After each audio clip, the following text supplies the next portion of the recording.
Buenas tardes a la iglesia. Damos gracias al Señor que nos ha guardado, nos ha cuidado hasta este día, cumpliendo sus promesas cuando Él nos dice que el Dios que cuida a Israel no duerme, entendiendo con ello de que siempre está pendiente de su pueblo, de sus hijos.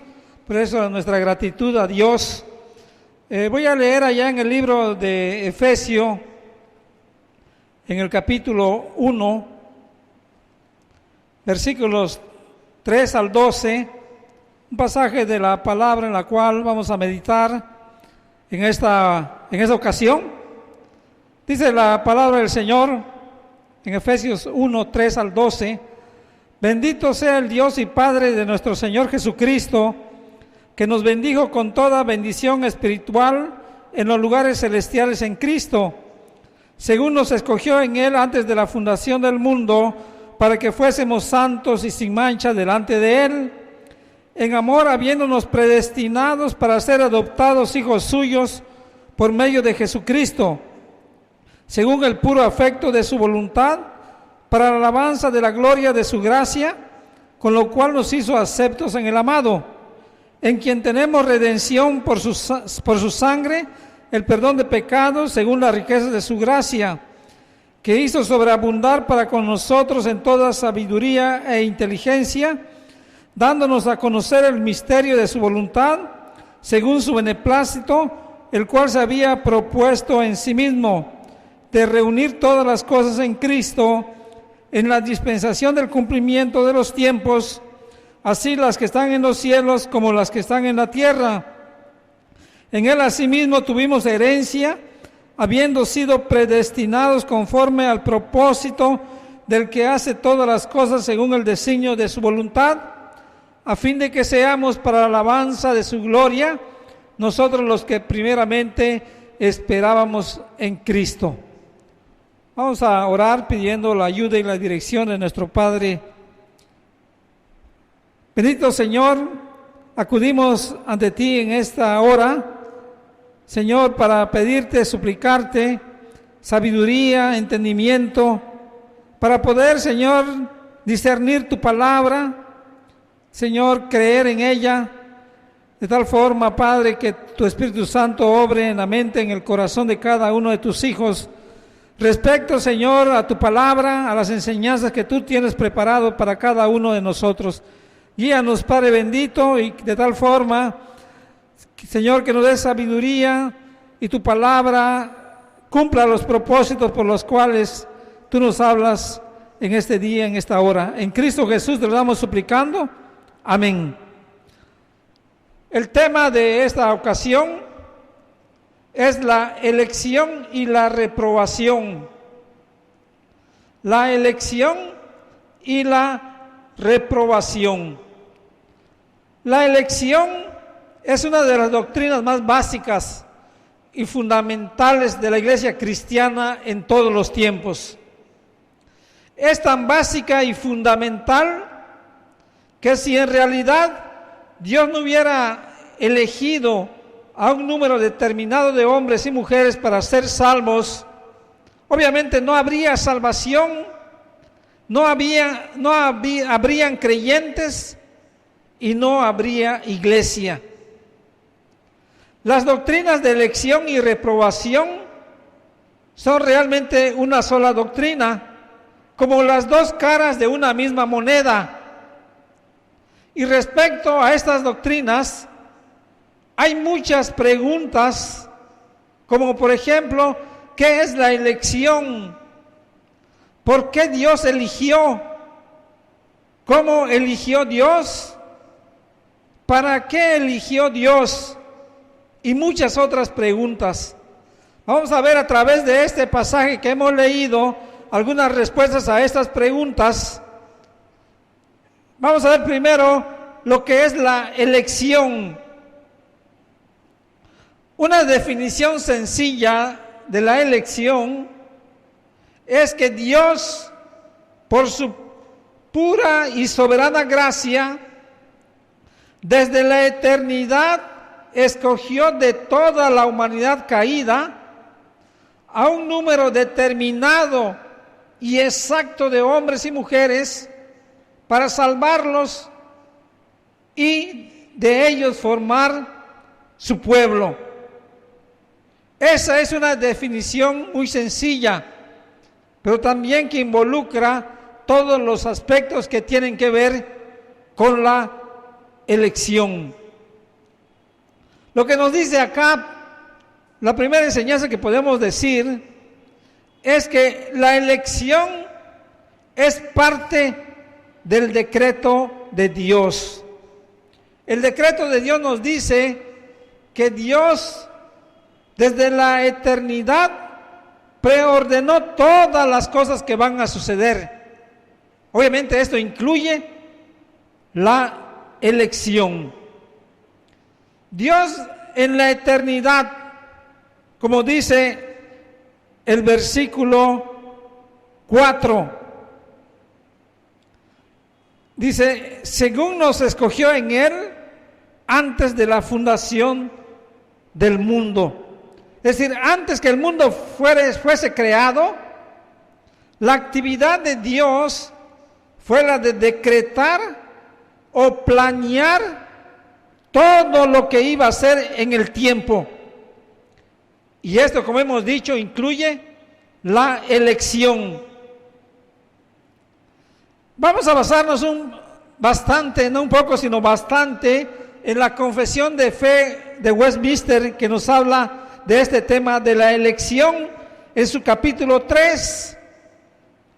En el inciso C, la confesión expresa: por el decreto de Dios, para la manifestación de su propia gloria, algunos hombres y ángeles son predestinados a vida eterna y otros preordenados a muerte eterna. Entonces, la elección y la reprobación, podemos decir, es parte del decreto de Dios. A aquellos que Dios ha predestinado para vida, desde antes que fuesen puestos los fundamentos en el mundo, conforme a su eterno e inmutable propósito y al consejo y beneplácito secreto de su propia voluntad, los ha escogido en Cristo para la gloria eterna. Veamos cómo la confesión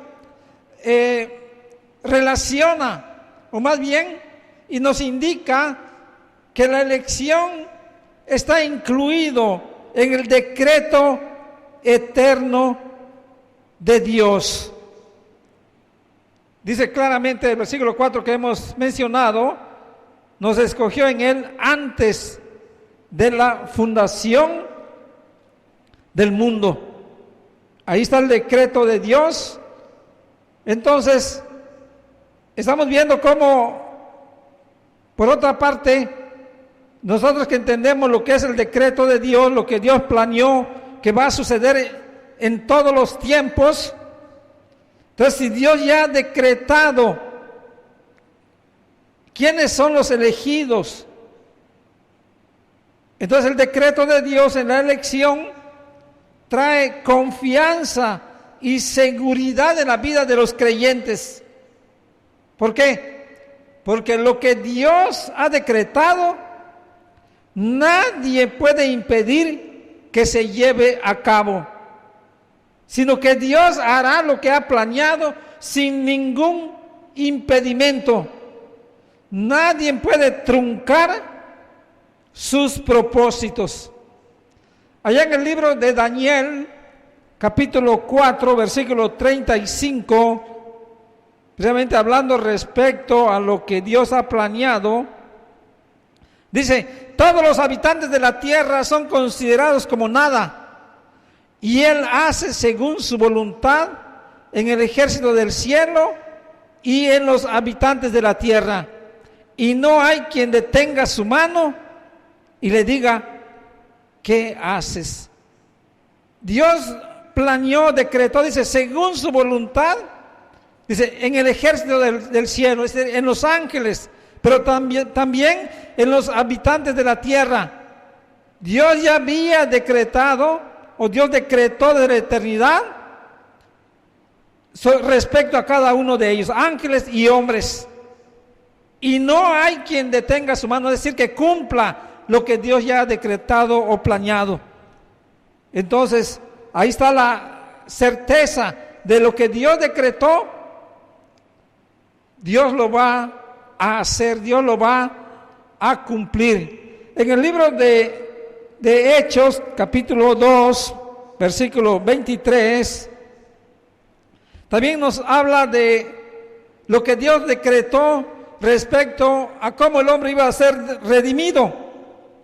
Dice el versículo 23, Hechos 2, a entregado por el determinado consejo y anticipado conocimiento de Dios, prendisteis y matasteis por manos de inicuos, crucificándole. O sea, lo que sucedió en Cristo, a Cristo, en su vida, en su ministerio, ya todo había sido determinado en el consejo de Dios, en el decreto de Dios. Y eso nadie lo pudo cambiar. El enemigo quiso interrumpir ese plan de Dios para redimir. ¿Cómo? Ofreciéndole a Jesús todo el mundo, todos los reinos. Pero la Escritura nos dice que todo esto se tenía que cumplir porque Dios ya lo había planeado. Entonces eso trae confianza y seguridad en nuestras vidas.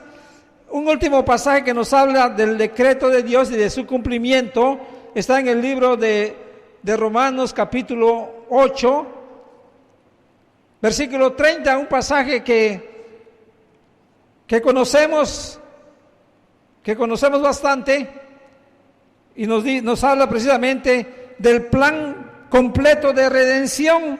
8:30 dice, y a los que predestinó, a esos también llamó, y a los que llamó, a esos también justificó, y a los que justificó, a esos también glorificó. Ese es el plan completo de salvación o de redención que Dios hizo para el hombre.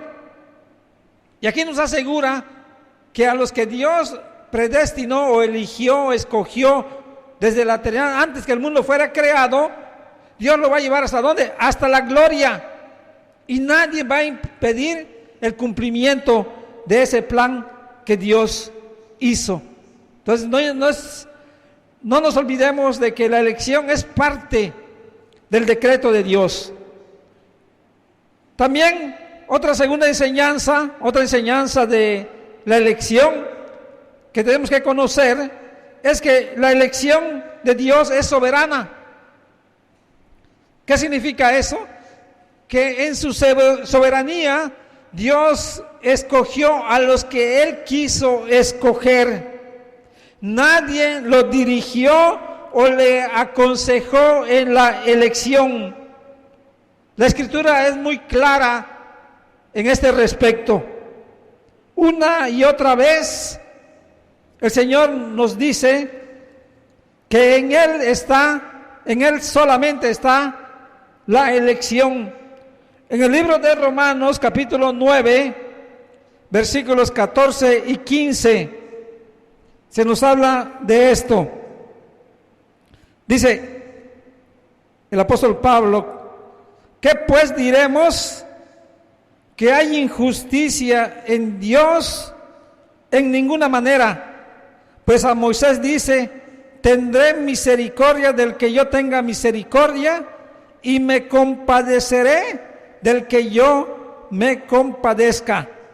Es decir, si Dios eligió algunos para salvación, para vida, dice, no hay ninguna injusticia, porque está en la soberanía de Dios, y Él tiene misericordia del que Él quiere tener misericordia. Y dice el versículo 16, así que no depende del que quiere ni del que corre, sino de Dios que tiene misericordia. Es decir, no está en el hombre ser elegido, No está, dice, no es del que quiere ni del que corre. No, la elección depende exclusivamente de Dios. Y Él lo hizo, como ya vimos, desde la eternidad. Entonces, en ese sentido, pregunta Pablo, ¿qué pues diremos? ¿Que hay injusticia en Dios? Y responde, en ninguna manera. Es decir, nadie puede acusar a Dios de injusticia, porque nadie era merecedor de ser elegido. Realmente todos merecíamos solo la condenación por causa de nuestro pecado. Pero en su soberanía, Dios eligió a su pueblo, a sus hijos. Bien, otra enseñanza también muy importante de la elección, que es que Dios eligió por su pura gracia. Dios escogió a los miembros de su pueblo, como ya vimos, antes de que el mundo fuera creado. Es decir, nadie existía todavía, pero Dios ya había elegido. Por lo tanto, nadie hizo méritos para ser elegido, porque no existían, nadie existía, y mucho menos pudieron hacer algo para ganar la elección. Claramente también el apóstol Pablo nos enseña que la elección es por pura gracia. En ese mismo pasaje, hablando respecto a la elección, nos dice que realmente es por pura gracia, no es porque el hombre haya hecho algo, no. Dice la Escritura, y no solo esto, sino también cuando Rebeca concibió de Isaac nuestro padre, pues no habían aún nacido, ni habían hecho aún ni bien ni mal, para que el propósito de Dios conforme a la elección permaneciese, no por obras, sino por el que llama. Se le dijo, el mayor servirá al menor, como está escrito, a Jacob amé, mas a Esaú aborrecí. Ahí está la enseñanza de que no es por obras. Aquí nos relata, el apóstol Pablo, inspirado por Dios, nos enseña, tomando el caso de Isaac y Rebeca, que verdaderamente la elección es por pura gracia de Dios, sin intervenir los méritos u obras humanas. De los dos hermanos, Jacob y Esaú, que nacieron, Dios ya había elegido a uno, a Jacob, al menor, para ser parte de su pueblo. Y esto Dios lo hizo antes que ellos nacieran o hicieran algo, mientras que a Esaú aborrecí, dice Dios. Es decir, esa palabra aborrecí significa que no lo eligió para ser parte de su pueblo, sino lo pasó por alto. La confesión nos dice, Dios los había predestinado por su libre gracia y puro amor, sin previsión de su fe o buenas obras, de su perseverancia en ellas o de cualquier otra cosa en la criatura, como condiciones o causas que le muevan a predestinarlos. Hay muchos que enseñan que Dios previó, o sea, Él conoció a los hombres que escogió iban a creer, iban a hacer buenas obras, iban a perseverar en ellas, y por eso les eligió. No es así. Eso sería por méritos, por obras. Dios escogió a su pueblo por pura gracia. Por pura gracia. Ya vimos que Él escogió desde antes de la fundación del mundo.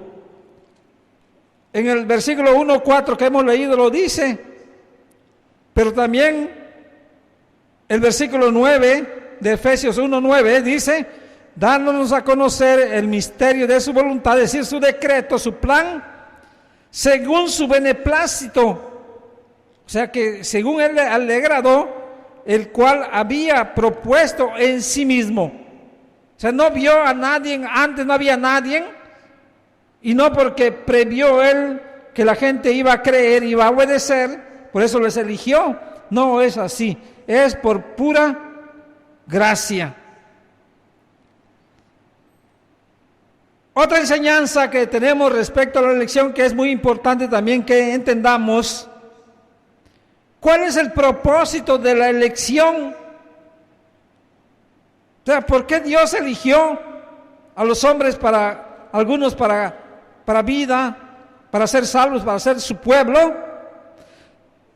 Lo primero y lo primario, sabemos que todo lo ha hecho Dios para su propia gloria. Todas las cosas que Dios ha hecho tienen como propósito primario y principal su propia gloria. Eso no lo debemos de olvidar. Esto incluye la creación, la redención, en la cual está incluido la elección, la reprobación, el juicio final, etc. Por eso el propósito de nuestra vida es glorificar a Dios. El propósito mismo de la vida del hombre es glorificar a Dios y gozar de Él para siempre.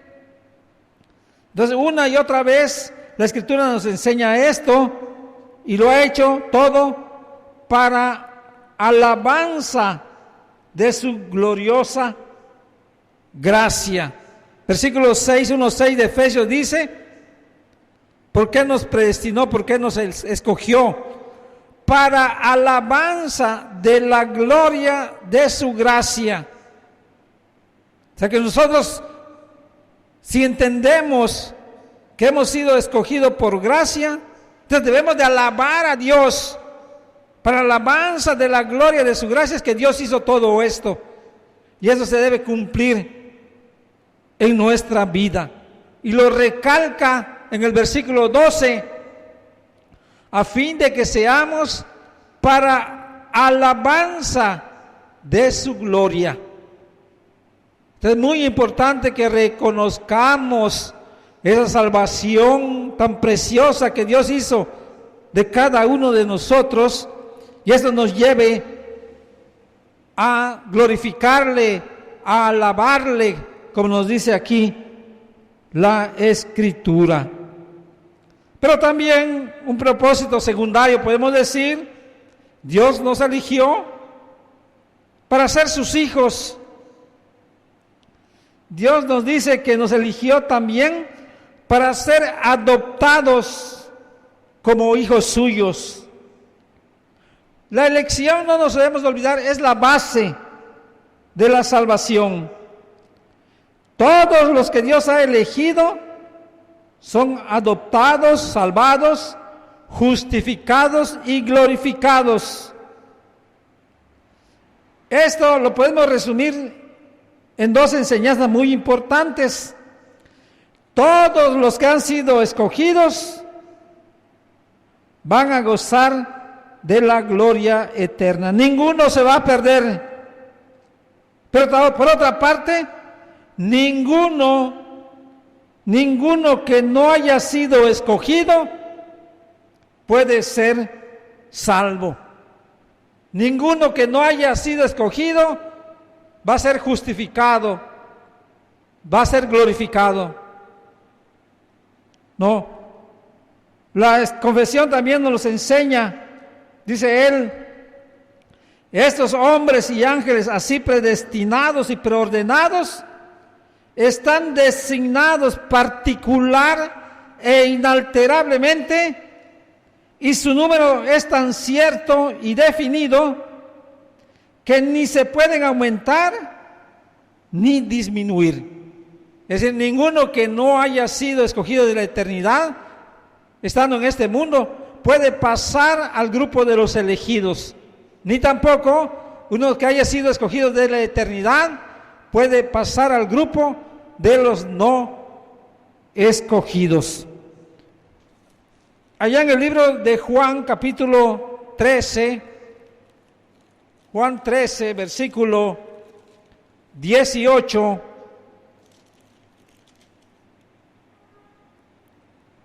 dice el Señor mismo: no hablo de todos vosotros, yo sé a quienes he elegido, mas para que se cumpla la Escritura, el que come pan conmigo levantó contra mí su calcañar. Muy importante, Jesús mismo lo dice: yo sé a quienes he elegido. Es decir, ninguno de los elegidos van a poder perderse como se perdió el que levantó, como dice acá, contra mí su calcañar.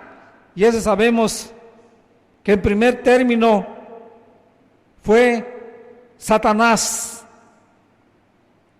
ya cumpliendo la promesa de Génesis 3:15, pero también uno que estuvo con él,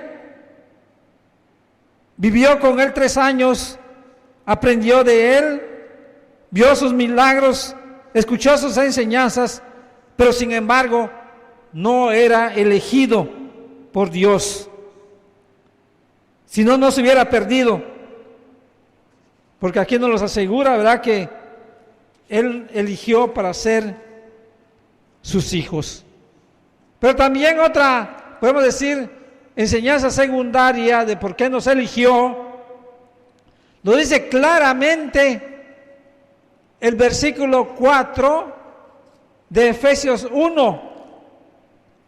Dice: según nos escogió en Él antes de la fundación del mundo, ¿para qué? Para que fuésemos santos y sin mancha delante de Él. Ese es el propósito, por qué Dios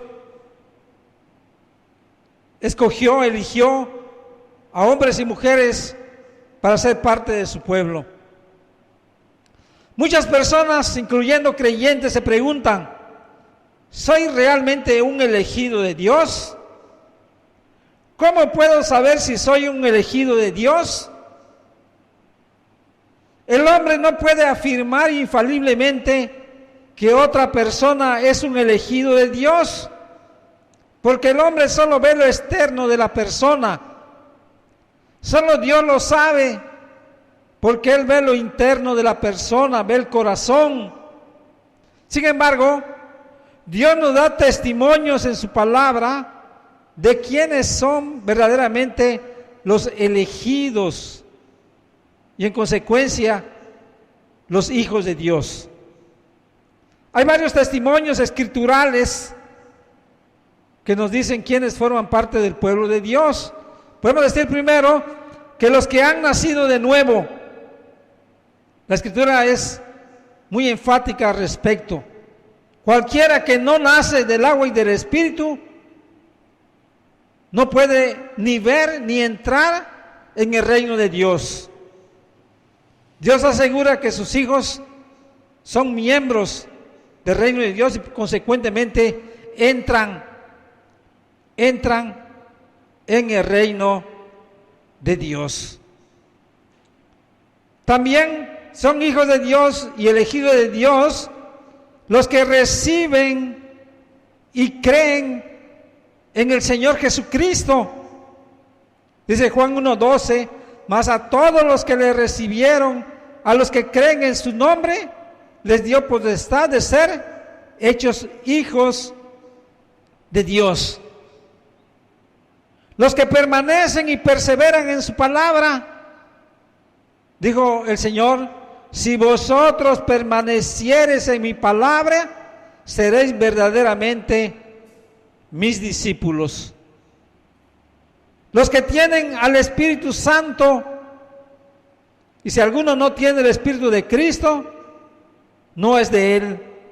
El Espíritu mismo da testimonio a nuestro espíritu de que somos hijos de Dios. Los que tienen al Espíritu obviamente no andan conforme a la carne, sino conforme al Espíritu.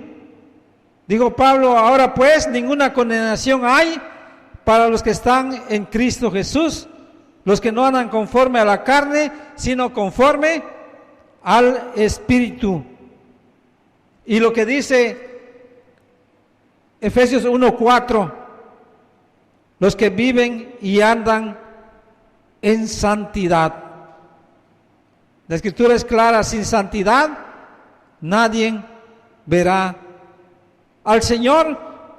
Y una última, aunque no, son muchas las que podemos, más bien están en la Escritura, pero la última que podemos mencionar de un testimonio escritural de que somos elegidos y por tanto hijos de Dios, es que el Hijo de Dios, el elegido de Dios, ama a Dios y a su prójimo. En esto conocerán todos que sois mis discípulos, si tuvieres amor los unos con los otros. El que no ama no ha conocido a Dios, porque Dios es amor. Bueno, la última enseñanza de la elección es algo también muy importante. Dios nos eligió a cada uno de nosotros en Cristo. Ya vimos que no es por obras, por méritos del hombre. Dios todo lo ha hecho en Cristo. La Biblia nos enseña que todas las cosas que Dios nos da y que Dios ha hecho, lo ha hecho en Cristo. Desde la elección hasta la glorificación, lo hace por los méritos de nuestro Señor Jesucristo. Dice Colosenses 2:10, y vosotros estáis completos en Él, que es la cabeza de todo principado y potestad.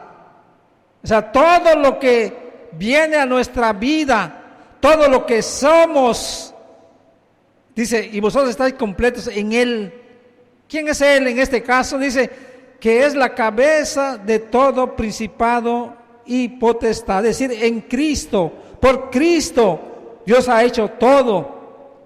El apóstol Pablo es reiterativo a reconocer que todo lo recibimos en Cristo. Si analizamos el pasaje que leímos del Efesios 1 del 3 al 14, esta expresión en Cristo aparece al menos en 5 ocasiones. Versículo 3,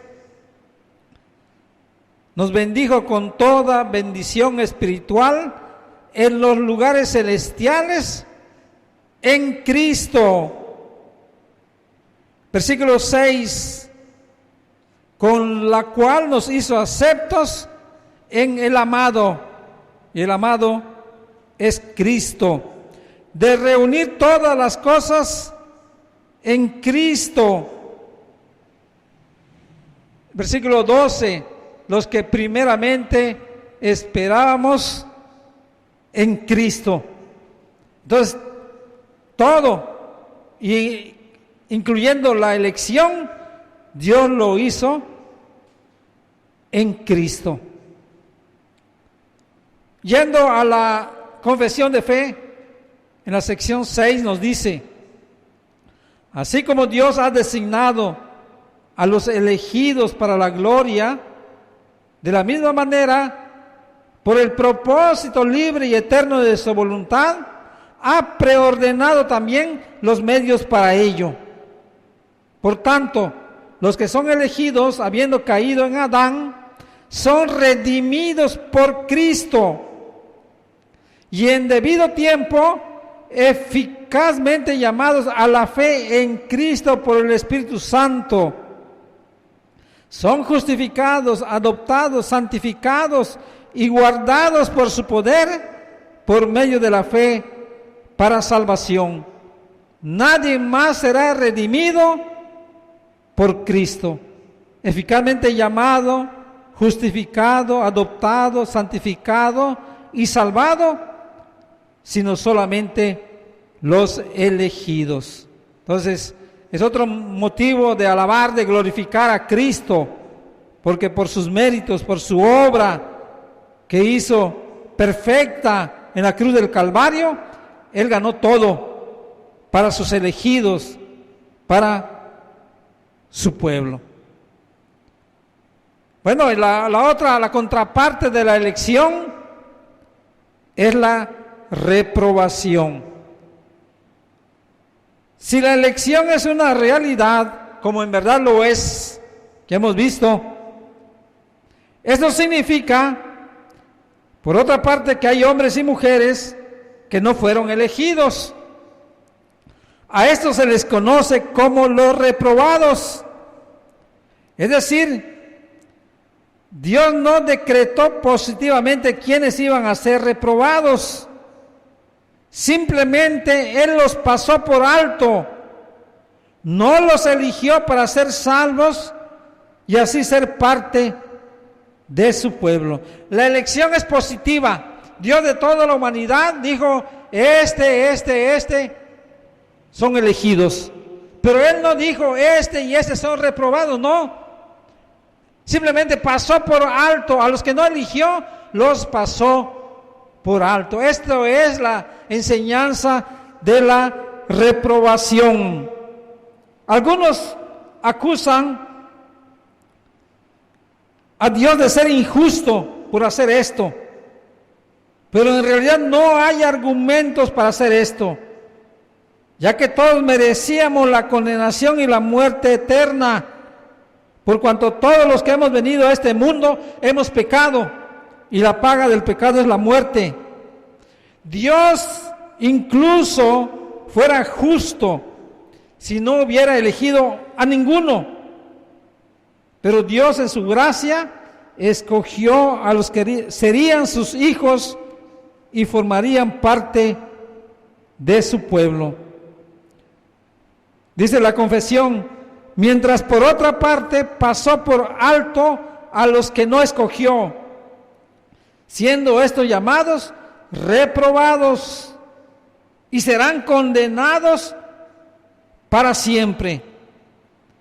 Respecto a los demás hombres, Dios ha permitido, según el consejo inescrutable de su propia voluntad, por el cual otorga su misericordia, o deja de hacerlo según quiere, para la gloria de su poder soberano sobre todas las criaturas, pasarles por alto y ordenarlos a deshonra y a ira a causa de sus pecados, para la alabanza de la justicia gloriosa de Dios. Entonces, en la elección y en la reprobación, Dios debe ser glorificado, porque en la reprobación se manifiesta la justicia gloriosa de Dios. Entonces, vemos entonces estas dos enseñanzas bíblicas, la elección y la reprobación. Son completamente bíblicas, emanan de las Sagradas Escrituras, por lo que debemos recibirlas y creerlas, aunque nos parezca difícil su comprensión. Han habido en el pasado y también en el presente muchos grupos, incluyendo grupos cristianos, que al no entenderla niegan su veracidad, contradiciendo de esta forma la enseñanza de la palabra de Dios. En el pasado, los arminianos y pelagianos negaron la enseñanza de la elección y la reprobación. En su debido momento, Dios levantó siervos de Él para defender la verdad. En el siglo V, el fraile inglés Pelagio enseñaba que el pecado no había afectado en su totalidad al hombre, por lo que por sí mismo podía agradar a Dios cuando las personas lo querían. Cada hombre, según lo deseara, podía buscar a Dios, negando así la elección de Dios. El teólogo Agustín de Hipona fue levantado para defender la verdad, por lo que en el concilio de Cartago se analizaron esas falsas enseñanzas que fueron enjuiciadas y condenadas. Esas herejías no fueron desechadas por todos y con el tiempo revivieron, infectando de nuevo a muchas iglesias, por lo que el 1 de noviembre de 1618 se realizó en la ciudad holandesa de Dordrecht un sínodo general de las iglesias de Holanda, donde acudieron algunas iglesias de otros países como Inglaterra, Alemania, Francia y Suiza. De este sínodo surgió un documento conocido como los cánones de Dort o reglas de doctrina de Dordrecht, donde se defiende la verdadera enseñanza de las Escrituras. En este documento se estudian 5 falsas doctrinas del pelagianismo, con las correspondientes doctrinas, 5 doctrinas bíblicas. Quiere el Señor que Él nos dé la oportunidad de estudiarlas como iglesia o de manera personal. Mientras tanto, esta enseñanza de la elección y de la reprobación, como ya vimos, trae y traerá motivos de alabanza, reverencia y admiración a Dios, pero también humildad, diligencia y abundante consuelo a todos los que verdaderamente obedecen al Evangelio. Dios nos dé sabiduría para entenderlo, para creerlo y también para enseñarlo. Dios bendiga su palabra. Amén.